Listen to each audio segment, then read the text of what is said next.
文明的起源是禁忌，自由的真意是责任。起源于中国的绝对主义国家和社会主义思潮，在法国启蒙的催化下，开启了潘多拉之盒。革命的暴风骤雨取代了田园牧歌，无所顾忌的理性算计践踏着人伦道德。人类挥舞着解放的旗帜，被解放的却只有人类无尽的欲望。人类高举着自由的招牌，却又以前所未有的速度更快地失去自由。法国大革命时代，罗兰夫人在被革命烈焰吞噬前，曾经发出过这样的喟叹：自由啊，多少罪恶假汝之名以行之。数百年的物欲横流、利欲熏心，将人类引向歧途。真理成了相对的修辞，道义成了表演的化妆，万能的金钱取代了信仰，与魔鬼交易成为了时尚，高尚成了卑鄙者的通行证，卑鄙成了高尚者的墓志铭。道义立国的满洲国在开罗会议被美英列强出卖，宁静祥和的王道乐土定格在1945年8月风暴的枪林弹雨之中。美英在自身利益的驱使和苏中匪谍的挑拨下，在远东纵容了苏联和中国两大邪恶集权的肆意扩张，却对恪守国际公法、伸张正义的日本大打出手，犯下了巨大的战略失误，导致东亚大陆彻底沦陷，并在随后的几十年中付出惨痛代价。直到今天，亚太地区这一错误格局仍然是世界最大的伤口。1945年8月9日，苏联撕毁日苏中立条约，秘密集结160万大军于远东，兵分东北西三路，在满苏3000公里的漫长国境线上发起史无前例的突然袭击。8月10日，盘踞在陕北的共匪延安总部，匪首朱德向各地匪军发布命令，狼奔使突，争夺满洲。当时满洲国军日本驻军在幽烟地区仍有19个旅、27个讨伐队、2个骑兵团和华北治安军3个团，近10万人。但8月15日，日本宣布终战，各地日军和满洲军已停止作战，准备履约与国民党代表进行交接。8月25日，驻守冀东北的共匪李运昌、曾克林部向锦州、沈阳方向前进。8月30日，曾克林一马当先，会同苏军一部，对满洲的南大门、山海关展开突袭。满日联军拒绝向中共八路军投降，但猝不及防，敌众我寡，山海关迅速失守。中共占领山海关，意味着满洲的大门洞开，同时也切断了国民党北上接收满洲的去路。此时，阎锡山的禁军成为华北国民政府受降代表。自日中战争以来，禁地作为独立藩镇，在鸡蛋上跳舞，维护着日国共三方间的微妙平衡，并未积极与日满联军作战。但势力范围受到压缩，中共的渗透无孔不入。日本战败后，约1.5万日军自愿加入阎锡山的禁军，和晋人合作抗击匪共。1945年8月25日，毛泽东利用对日作战刚结束，美军飞行员政治敏感度不高，以搭便车的方式借用美军飞机，将刘伯承、邓小平、林彪、陈毅等20名中共党政军首脑从延安运至长宁，分赴各战略区。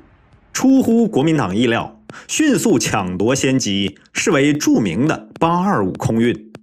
8月29日，毛泽东、周恩来等人在美国大使赫尔利的担保下前往重庆，与国民党展开重庆谈判。直到10月，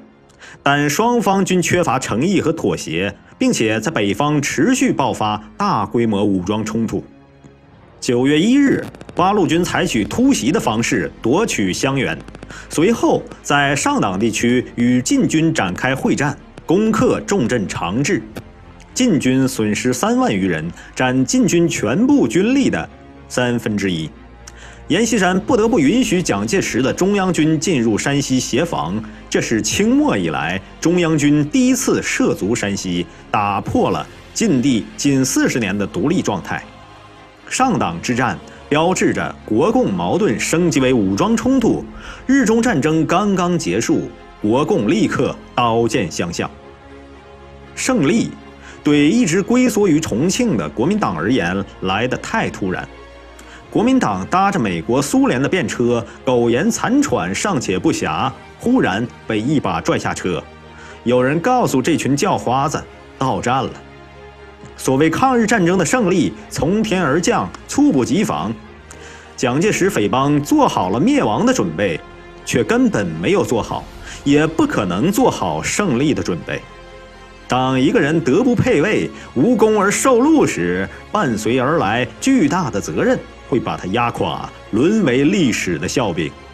国民党匪帮就这样走出巴蜀的深山，钻出亚热带丛林，如一群乌合之众，接受王者之师的投降。1945年9月5日，蒋介石的重庆国民政府成立党政接收委员会，对汪兆铭国民政府治下的地区进行全面接管，同时将肮脏触手伸向满洲台湾。国民党接收人员在接收过程中如同恶鬼扑食，趁机中饱私囊，对日满联军治理下井井有条的社会秩序、企业商业造成了巨大破坏。接收机构多如牛毛，文和武争，官和民争，五马分尸，一劫再劫。各接收机关一接再接，甚至3接4接，而每多一次交接即多一次损失，及其流弊所致，形如一洗再洗，如书如弊。面对混乱腐败的接收灾难，蒋介石无力规范，也无暇整治，哀叹系统紊乱，责权不明，有力相争，遇事相违，形成无组织状态。军政官员趁接收之机贪污盗窃、敲诈勒索，对私有财产和民用设施只要看中，便冠之以诋毁财产名义肆意掠夺。接收人员随意以汉奸罪名对人进行逮捕杀害，自商人以至大学教授，随时有被戴上汉奸帽子坐牢的可能。甚至在争夺过程中开枪杀人，自相火并，丑态百出，坏事做绝。国民党官员完全继承发扬了中国历代官僚的腐败和无能，只接收不管理。接收所到之处，大批工厂、企业、商店在接收后倒闭，停工停业，上百万亩的农场废弃荒芜。当时的中国人称国民党接收为五子登科。普遍的贪污盗窃、敲诈勒索，使得社会不宁，民怨沸腾。共产党趁机渗透破坏，煽动混乱，进一步加剧了社会经济的溃败，与日满联军保护下的欣欣向荣判若云泥。可以说，中国人真正的灾难是从日本和满洲战败开始的。中国人管中国人，中国人杀中国人，比任何人都凶残100倍。1945年10月10日，国共两党代表在重庆签订双十协定，宣布双方必须坚决避免内战，建立独立、自由和富强的新中国。但国共双方首先都是中国人，而中国人的传统是从来不会遵守任何协议，因此双十协定注定成为过期的历史文件，一张废纸。双方只是想把对方稳住，但争夺地盘，特别是争夺重中之重的满洲的脚步，一刻都没有停止。9月，中共发出战略方针：向北发展，向南防御，即抢先占领满洲，并全力阻止国民党接收满洲。抢先一步进入满洲的共产党成立东北局。10月20日，中共又一次借用美军飞机，将张闻天、李富春、高岗等21人从延安运出，得以迅速赶赴满洲。此后，在短短数月内，共产党20名中央委员、2万名干部和10万大军进入满洲，将国民党远远甩在后面。10月31日，中共中央致电东北局，正式组成东北人民自治军，林彪任总司令，随后改称东北民主联军，即后来的东北人民解放军，接收部分满洲国军和关东军的装备，数月内便扩充为27万人。同时，为了阻止蒋军北上，共产党鼓动华北各地对铁路系统进行大规模破坏。刘少奇组织对沿线中国人宣传，拆毁铁道钢轨、电线设施无罪，且全部归自己所有。这与日满联军驻守时期修路护路，造成中国人偷盗不便的政策完全相反，立刻受到沿线中国人热烈欢迎。华北铁道网迅速被破坏一空，很多地区甚至连路基都被铲平，以至于留下八路八路专扒铁路的民谚。铁道毁坏，公路失修，蒋军的北上速度如蜗牛一般，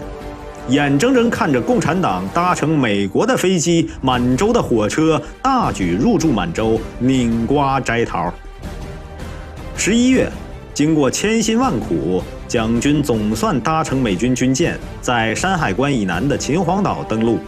与早已扼守山海关的共军交火，被阻挡在山海关下。杜聿明部7万余人，耗时22天后才攻下山海关。山海关对于满洲的战略意义重大，因为满洲是当时世界上铁路网最发达密集的国家，一旦突破山海关的屏障，军队就可以迅速调动，长驱直入。蒋军出关，迅速占领葫芦岛、锦州等地。林彪指挥共军与杜聿明的蒋军在南满地区展开一系列战斗。由于苏联此时仍与国民党关系密切，且刚刚与蒋介石签订苏中友好条约，仍试图与国民党勾兑，延续在满洲的利益，因此并未对中共提供过多支持。共军此时仍处于劣势。中共匪首毛泽东等人意识到，尽管共军抢先进入满洲取得先手，但在战斗力上确实不是国民党精锐的对手，且苏联约束中共，要求中共不得妨碍国民党接收满洲。中共迫于形势，不得不指示林彪要让开大路，占领两乡，即放弃大城市，向北满和朝鲜且战且退，依托苏联作为后方，保持存在，等待时机。1945年12月，美国政府派马歇尔将军赴中国调停国共冲突，满洲形势开始呈现和与战交错并行的暧昧态势。1946年初，在国际压力下，苏军开始撤离满洲，满洲的战略制衡出现松动。林彪迅速指挥共军攻占四平街，视为一战四平。四平地处新京长春和盛京奉天之间，是连接满洲重要铁路、公路的交通枢纽，又是粮食集散地，具有巨大战略价值。3月，蒋军王牌部队新一军从香港九龙乘美国军舰在秦皇岛登陆，转进奉天。新一军的到来迅速打破僵局。4月18日，新一军在名将孙立人指挥下，与另一王牌部队新六军合力强攻四平。双方深知四平对满洲的战略意义。毛泽东认为，即使所有根据地都失去，只要保住满洲，共产党就可以立于不败。因此，中共向东北民主联军发出指示，要像保卫马德里一样保卫四平。国共匪帮皆拼尽全力，经过1个多月的激战，双方付出伤亡数万人的代价后，蒋军击败共军，攻占四平，视为2战4平。在国民党王牌主力的打击下，林彪的东北民主联军一溃千里，蒋军得以完全控制四平、长春以及南满城市群。共军在1946年5月18日放弃四平，迅速向北满溃败。孙立人的新一军紧追不舍，共军已经出现建制和指挥混乱。5月底，孙立人部占领距离哈尔滨不足100公里的双城堡。当时盘踞在哈尔滨的中共东北局如坐针毡，已经开始收拾行李，准备撤离。林彪6月1日致电延安，准备游击弃守哈齐。毛泽东在犹豫了2天后，于6月3日复电林彪放弃哈尔滨。此时的中共如同一叶孤舟，马上就要被滔天巨浪吞噬。一旦失去了满洲根据地以及中共派遣到满洲的军队和干部，中共必将烟消云散。然而在1946年6月初的短短几天内，满洲战场发生了戏剧性的变化。此时蒋军被蒋介石叫停，即著名的6月停战。由于美国特使马歇尔要求国共停止冲突，接受共管满洲，否则将切断对国民党的援助。而苏联也在观望，打算给蒋介石最后一次机会。如果蒋介石延续苏联在满洲的权益，允许中共占据满洲，那么苏联仍然可以支持蒋介石政权。但蒋介石同时对美苏2方面都做出了最匪夷所思的反应，一面接受美国的停战要求，给中共喘息之机，一面却拒绝了苏联的出价，让苏联全面倒向中共。显然，苏联的要求会导致一个红色满洲国的出现，而蒋介石身为中国主义者，以及其自身对大一统的偏执，是不可能接受这样条件的。蒋介石不愿承认自己挑起日中战争就是替苏联火中取栗，更不愿面对铁一样的事实，那就是如果日本失败，反共堡垒满洲只能落入苏联手中。锯断自己坐着的树枝，又幻想自己可以漂浮在空中，结局不问可知。蒋介石不知道自己是怎么赢的，必然会在一夜输光。斯大林看到蒋介石的固执，迅速改变态度，将之前中共眼红却未能全占的关东军和满洲国军的装备物资对中共敞开供应。同时，大量在2战中剩余的美国根据租借法案援助苏联的物资装备，也通过东清铁路的满洲里绥芬河一线源源不断输入北满。满洲 T 字形铁路的绝对枢纽是哈尔滨，蒋军止步于哈尔滨城外，等于只控制了 T 字的一竖，上面的一横仍然畅通无阻。同时，苏联无视国际法，以恢复自由遣返回国为条件，胁迫大量关东军和满洲国军军官技术战俘加入共军，指挥培训共军操作重装备。中共本来已经在四平被打散的队伍，在极短时间内得到重整，同时在装备人员上得到了空前的加强。苏联提供了至少能武装100万军队的装备，包括步枪100万支，火炮、火箭炮37000门，机枪14000挺，坦克600多辆，飞机861架，汽车2000余辆。此外，日本留在朝鲜北部的装备也悉数交给共军。1947年初，苏联更将10万装备精良、经过专业训练的朝鲜军交给林彪指挥。有史以来，没有任何一支军队在短短几个月内发生如此戏剧性的飞升。而此时，蒋介石只能苦苦哀求美国援助的钱款快些到账，但美国国会的办事效率显然比苏联低得太多。强弩之末的国民党只能眼睁睁看着只剩一滴血的共产党在北满满血复活，而且迅速升级为东亚最强大的军队。毛泽东、林彪等人等待的大事终于来临，所有的忍耐都是为了这一刻。中共本来行将倾覆的一叶扁舟，摇身一变成了不沉的航空母舰。如果说蒋介石的救命稻草是押宝珍珠港时刻，那么毛泽东的绝地翻盘则是耐心等来的哈尔滨时刻。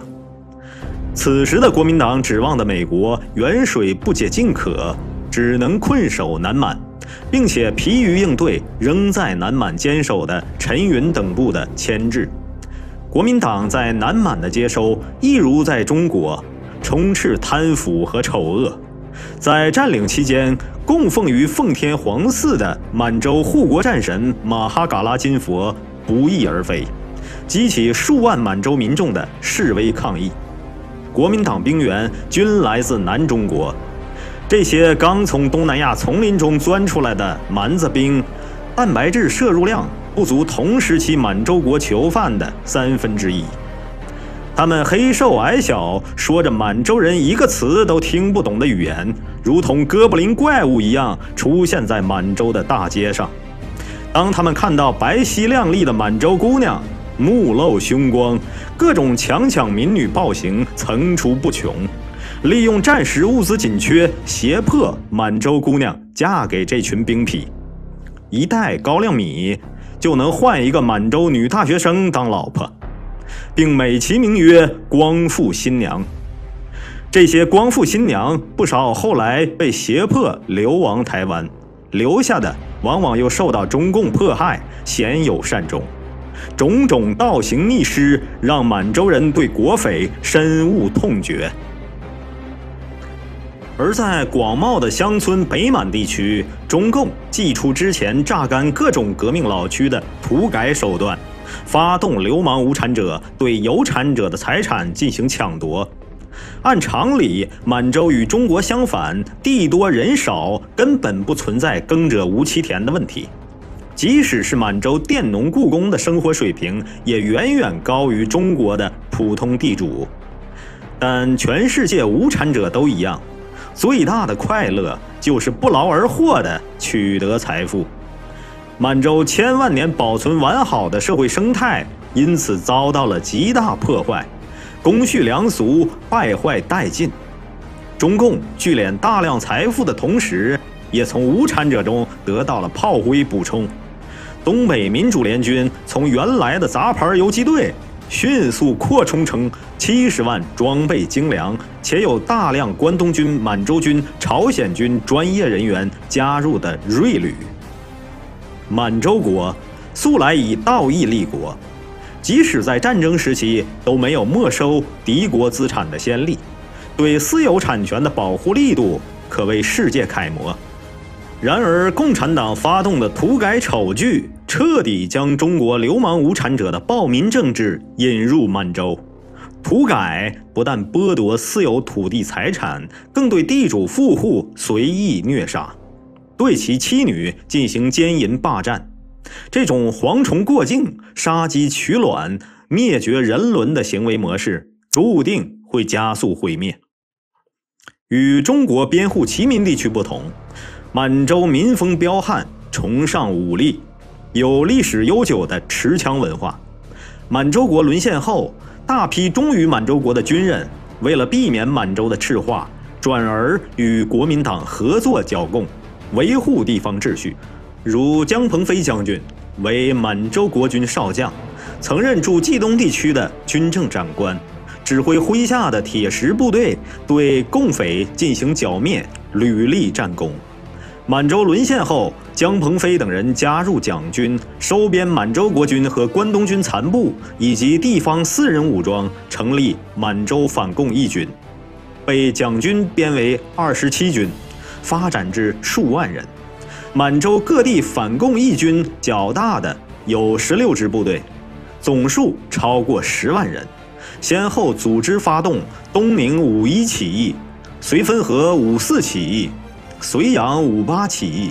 牡丹江起义、通化起义等大规模反共剿匪作战，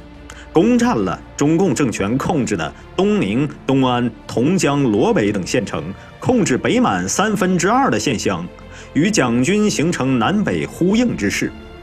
但国际大势已经一夜变天，此时的中共已经得到了苏联的全面支持。满洲反共义军尽管一度控制全满洲1半以上的县城，但在装备训练战术上已经全面落后于苏联武装的共军，且中共发动的消灭有产者的土改，对反共义军造成了釜底抽薪的打击。1946年8月26日，江鹏飞将军在哈尔滨发动828起义，不幸失败被俘，壮烈就义。同时与江鹏飞齐名的谢文东、李华堂、张雨欣、孙九荣等人合称北满4大旗杆。满洲义军在与国民党合作反共的同时，也仍然保留了对来自南中国的国民党匪帮的仇恨，部分队伍甚至提出要杀进关里来的。但由于组织装备参差不齐，缺乏后援，各地义军大部分被共匪以剿匪的名义扑灭击溃。尽管如此，共匪仍然付出巨大代价，并且动用重装备和空军，发动1303次作战，直到1948年才基本扑灭了东亚最大规模的抵抗军运动。满洲人也为此牺牲惨重，数万地方军神精英因此陨落，并且身后被污名化为土匪。红胡子既是杀人越货的马贼，也可以是占山为王、保卫一方的私人武装。即便部分私人武装出身胡子，但面对中国强盗、共产匪帮时，舍身而出，保家卫国，仍然不费大意。今天一些蠢坏的中国主义者狂妄宣称东北人不抵抗共产党，完全是出于无知。满洲反共义军无论规模还是烈度，在东亚大陆都是绝无仅有。之后国共匪帮趁人之危强行侵占满洲，贼喊捉贼，匪称剿匪，卑鄙恶毒，无以复加。在土改掠夺财富、血腥镇压满洲义军之后，共军逐步在北满站稳脚跟。同时，陈云领导的南满共军以长白山为根据地，牵制蒋军的力量。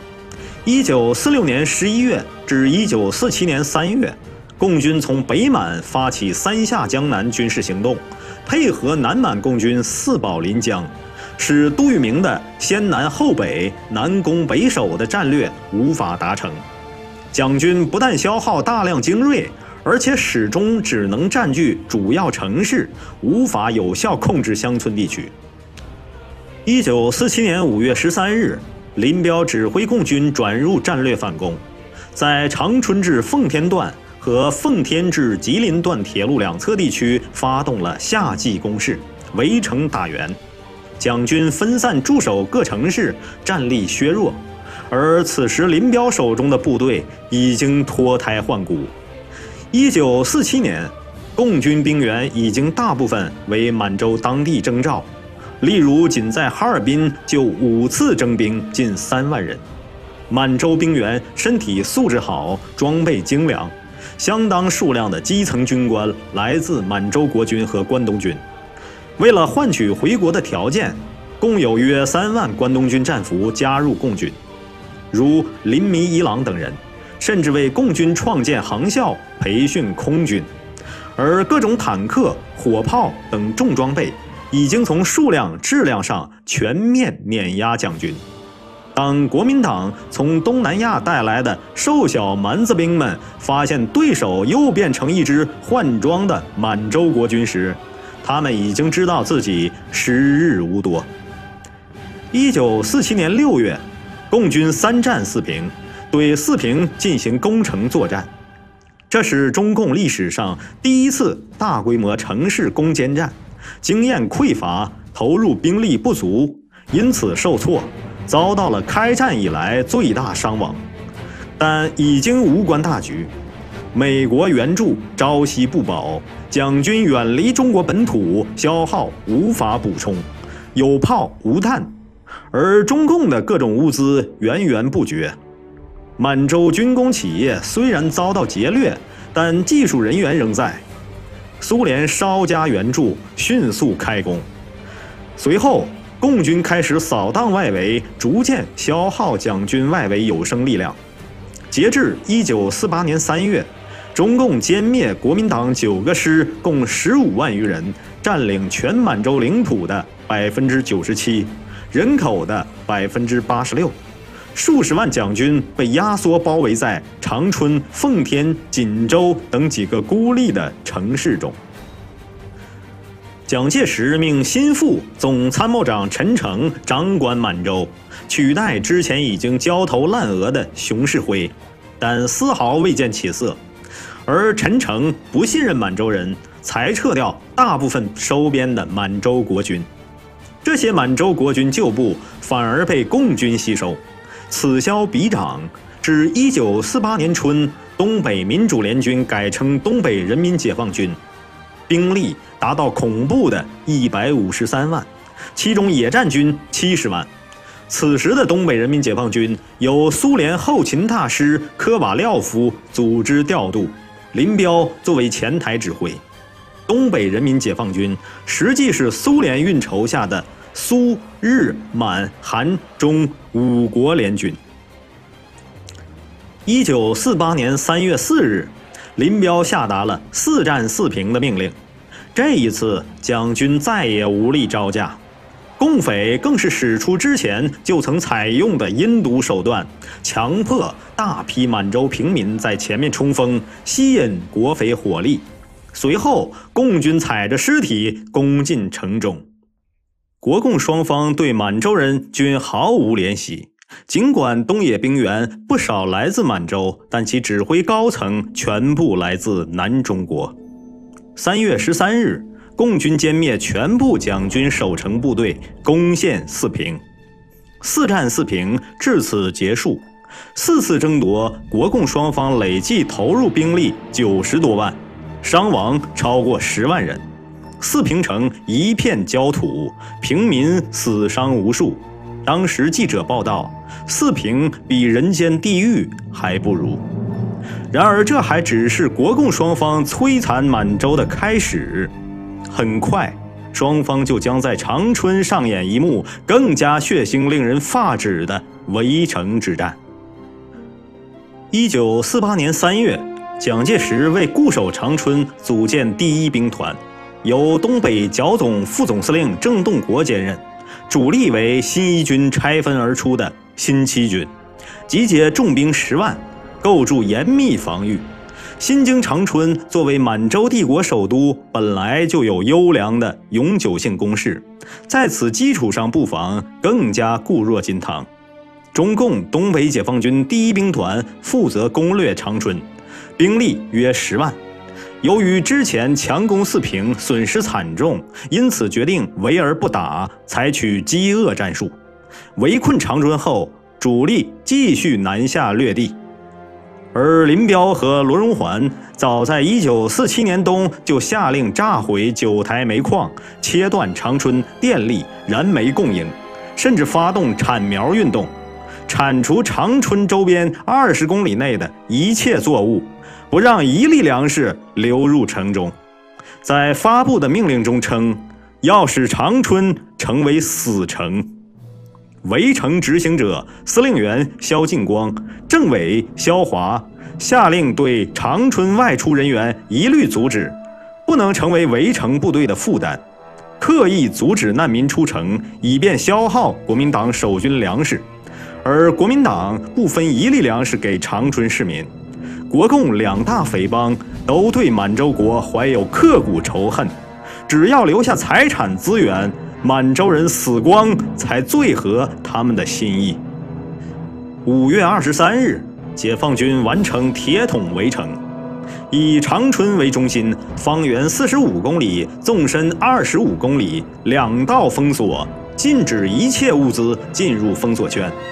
中共设置堑壕、铁网，50米一个哨兵架起机枪，在共军封锁圈和守军哨卡间形成中间地带，称为卡子。满洲沦陷前，长春人口75万，沦陷后15万日裔满洲国民被野蛮驱逐，围城时在籍市民63万，但周边难民大量涌入长春市区，人口暴增至近100万。6月底，郑洞国组织了粮食管制委员会，并规定市民自留口粮只许维持3个月，其余按限定价格卖给守军，否则一旦查获，将没收并严惩。进入夏季，市民出现粮荒，留有存粮者不敢做饭，否则即会招来蒋军和其他饥民抢粮。城内粮价飞涨几千倍，市民用首饰、钢琴、狐皮大衣换取食物果腹，甚至树叶都卖到了几千元一斤。一个金镯子仅能换一张玉米饼，一个大姑娘愿意用自己换4个窝头，根本无人问津。有大批饥民到康德会馆后院粮库冲破警戒，抢粮充饥，军警开枪，血流成河。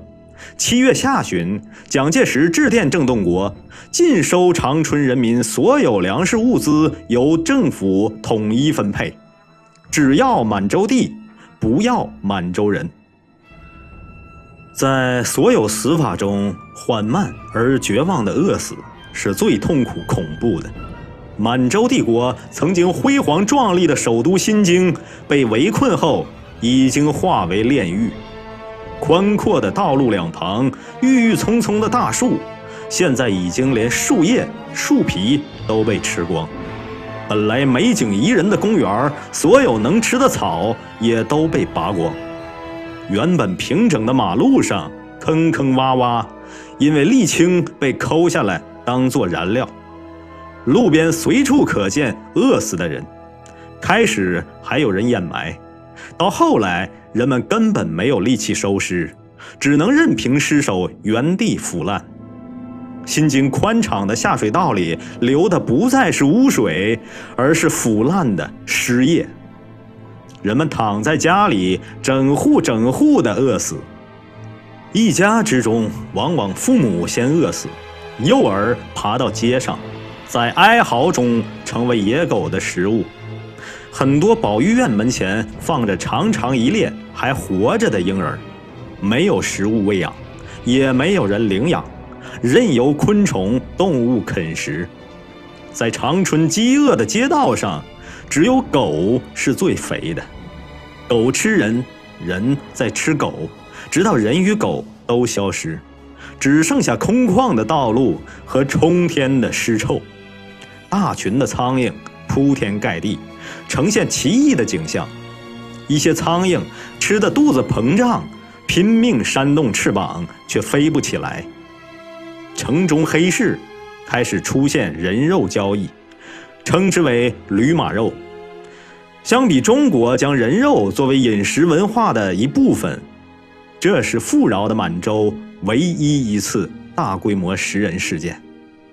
还幸存的人已经如同行走的骷髅。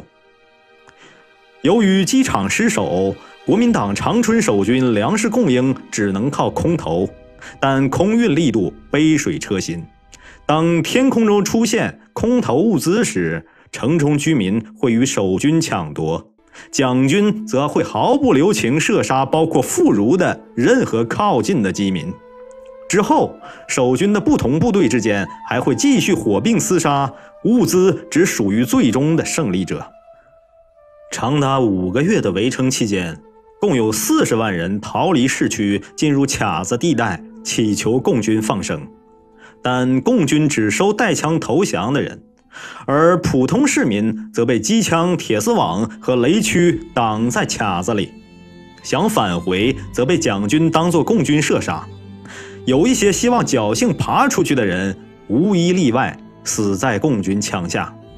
被国共两军堵在卡子里的人进退不得，只能坐以待毙。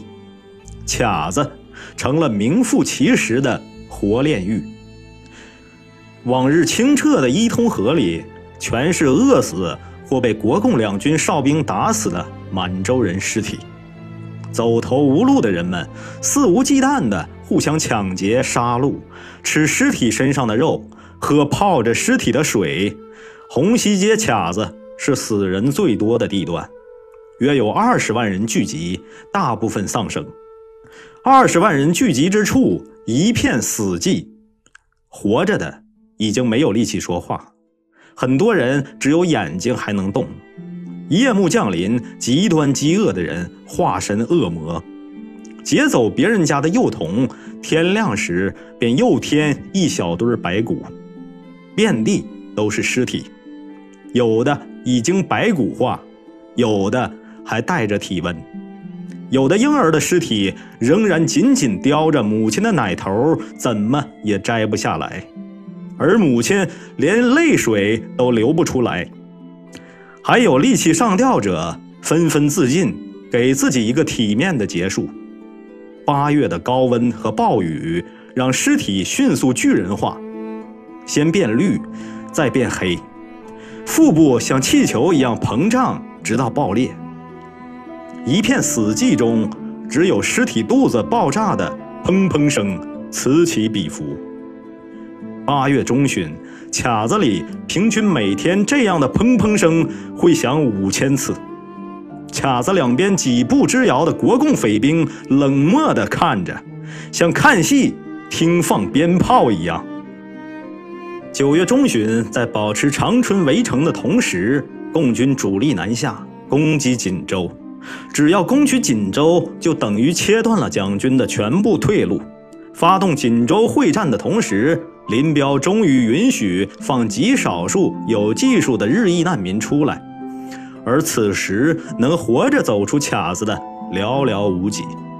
很多人用尽全力也没能走完最后几百米路。此时蒋军的空运已经完全停止，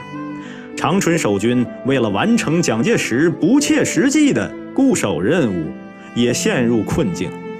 但他们杀民养军，夺取满洲人的口粮，从始至终国民党匪军没有一个饿死。蒋匪发行的流通券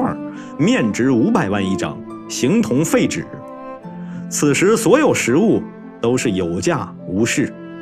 ，1斤高粱米5000万，后来涨到1.2亿元。在食物准备枯竭的同时，国民党竟还在长春投放了数以万亿计的各种货币，以至于1亿元面值的本票在地上都没有人捡。国共满洲争夺战是一场后勤之战，蒋军远离中国本土，何况中国的工业规模仅仅相当于满洲的1/17。即使满洲90%的工厂被苏联搬空，剩下的10%一样轻松碾压中国。关东军储备在吉林山区的粮食就足够共军吃几年。共军仅从哈尔滨、齐齐哈尔等地就运送2000万斤粮食、马料和军火物资到辽西前线，供锦州决战使用。铁路系统集中车辆1224辆，北满雄厚的物资储备和苏联日夜赶工的援助，使得东北野战军毫无后顾之忧，很快扫荡周边，完成对锦州的合围。蒋介石急令奉天的廖耀湘率领新六军等主力救援锦州，但此时的新六军再也不是换血后的东野的对手，解围不成，却被反包围于黑山、大虎山一带。同时，国共在热河、辽西塔山等地也展开激战。当年热河正遭遇旱灾，国共匪帮的战乱又导致许多热河平民因饥饿而死。1948年10月14日10时，东野集结25万精锐、900门火炮，对锦州城防进行了铺天盖地的炮火覆盖。11时，步兵发起了总攻，12时，守军的防线便被突破。10月15日下午，攻陷锦州城。此战，东野伤亡2万多人，歼灭守军共10万余人，俘虏东北剿总副总司令范汉杰。锦州之战是国共战争的胜负手，锦州的失守意味着满洲境内的所有蒋军返回中国本土的退路被切断了，主力中的主力被轻松歼灭，双方军事实力对比彻底逆转。国民党内部对战争已经不抱任何希望。10月17日，负责长春东城防守的曾泽生率60军倒戈投降，中共士兵踩着满地冒着血水的腐尸冲进长春市区。新七军大势已去，守将郑洞国于10月19日投降。国共双方各自仅伤亡数千，此时的城中仅剩5、6万活着的市民，而10万守军无一人饿死。廖耀湘在救援锦州和撤退突围之间犹豫了5天，以失先机，决定撤退后全军崩溃。10月26日，廖耀湘部12万人被歼，本人被俘。至此，不可一世的新1军、新6军2大王牌灰飞烟灭，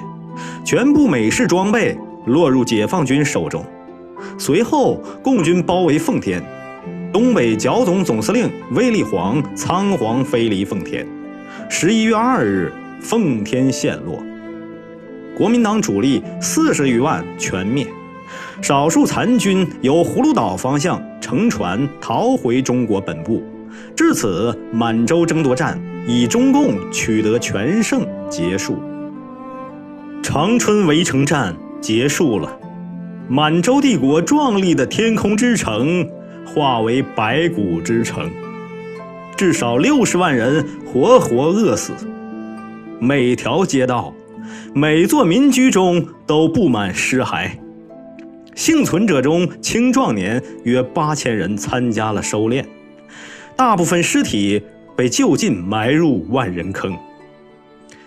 万人坑里的白骨像山一样高，还有一些尸体被集中焚化，烧了几个月。长春城人肉烧焦的味道和尸臭久久不散，直到1949年春季，仍有34000多具尸体等待处理。一个国家的首都人口全灭意味着什么？那些帝国时期培养的满洲精英就这样无声无息地死去，他们的离去熄灭了满洲最后一丝光芒。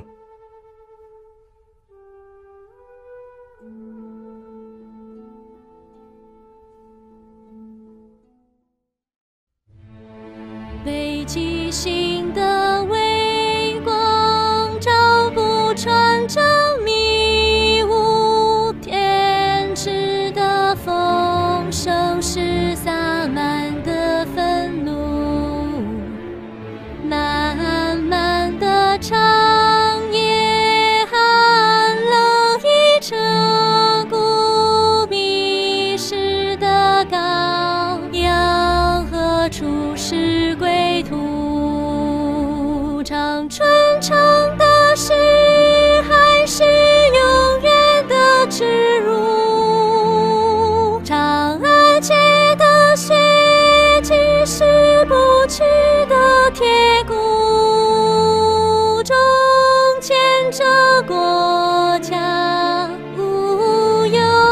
无苦，再不受奴役，做个自由民族。中间这国家无忧无苦，再不受奴役，做个自由民族。